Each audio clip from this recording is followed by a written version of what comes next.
అసలు ఏమైందో అర్థమవుతుంది, అసలు కంటెంట్ ఏం దొరకలేదు, ఏం చెప్పానో అర్థమవుతలేదు, వ్యూస్ చక్కగా వస్తలేవు.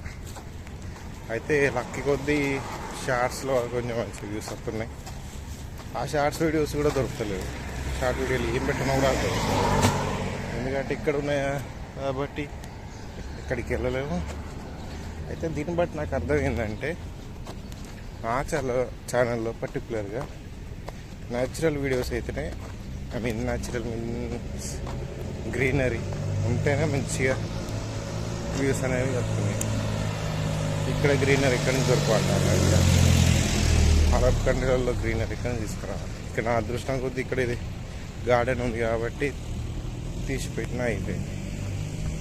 ఇంకా దాన్ని ఫుల్ ఫ్లెజ్ వీడియో వేయాలంటే ఇప్పుడు కాదు కానీ తర్వాత ఎప్పుడైనా చూసుకొని అంకుల్ని అడిగి తీసుకోమంటాడు. 100% వద్దు అని అన్నాడు కానీ తీసుకుందాం.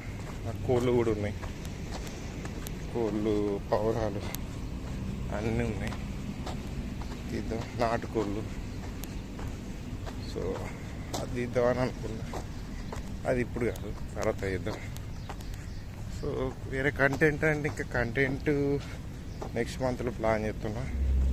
సో అది పక్కా, ఎందుకంటే లాస్ట్ మంత్ సర్వనాశనం చేసారు రొమాన్స్తో పోతే పోతే ఏదో పోతుంది అని తీసుకపోతే ఒక పర్సన్ని పేనం ఆ మనిషిని ఇద్దరు తీసుకొచ్చిండు, సత్యనాశనం చేసిండు. ఈడిపోదాం అంటాడు, ఆడిపోదాం అంటాడు, ఇదో ఎంతో అంటాడు.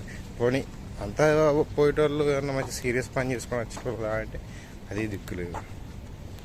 ఉన్న టైం అంతా వేస్ట్ చేసారు, చిరాకు తెప్పించారు. నాకు ఒక్క వీడియో కాలేదు, ఒక షార్ట్ వీడియో కాలేదు. ఇటు కాకుండా నేను ఖచ్చితంగా ఒక చుట్టి దొరికిందంటే ఒక 1 మంత్లో ఒకటే ఉండదు నాకు. సో పోయి ఖచ్చితంగా డాడీ నేను ఒకరోజు తీసుకుంటాం. ఆ రోజు మొత్తం ఎన్ని వీడియోలు తీసుకోగలుగుతాం అన్నీ తీసుకొని ఆ మంత్ అంతా చేసుకుంటా పెడతా. ఆ రోజు ఎంత ఫ్రస్ట్రేషన్ వచ్చిందంటే కారణంగా వచ్చింది. ఏం చేద్దాం మరి, ఇంకోసారి ఇళ్ళతో రానే రావద్దు, ఇంకోసారి ఇక్కడ లోనే వద్దు అని చెప్పిన.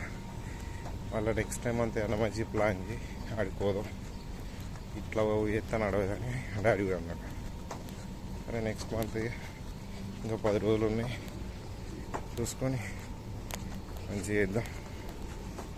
ఓకే, ఇప్పుడు బక్రీద్ వస్తుంది కాబట్టి బక్రీద్ తర్వాతనే చూద్దాం ఏమైందో చేసుడు ఇక.